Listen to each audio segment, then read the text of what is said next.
I found this old wooden chest in the trash, and since I'm a woodworker, of course I thought, hey, I can fix it and restore it to its former glory. Well, spoiler alert, it didn't exactly go that way. So this isn't really a how-to, it's more of a here's what I tried. And honestly, the result is fine.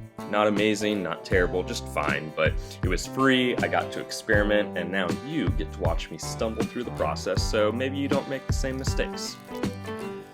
I started by pulling off the old hardware, giving the chest a good cleaning, and then diving into the seemingly endless process of sanding.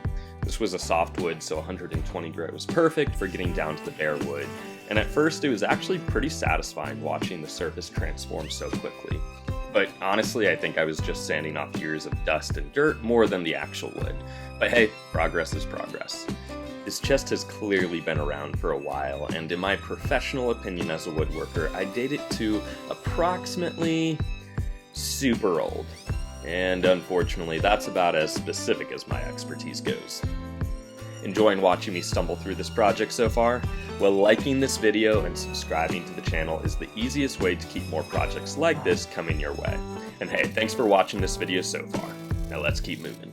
Once I got to the lid, I switched over to hand tools. Now, I am not great with hand tools at all, but it was a nice break from sanding, and honestly, even with my subpar skills, they worked much better than just grinding away with the sander. Sanding the sides and the top was the easy part, but once I got to the beveled edges, things got a lot more challenging.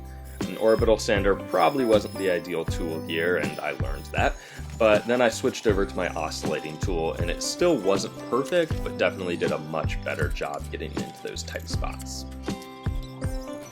There was a spot on the lid of the chest that had been split and some wood fibers were scraped out.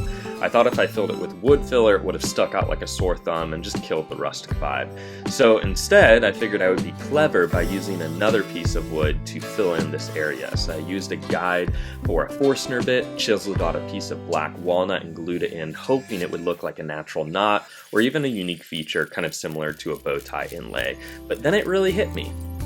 This was a pretty dumb idea, and maybe I should have spent more than 5 seconds thinking about it before committing.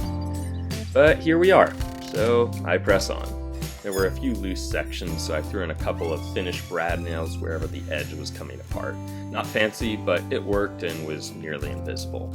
And then it was on to finishing, and a quick tip for you, make sure to clean up your project first. This junk was nasty.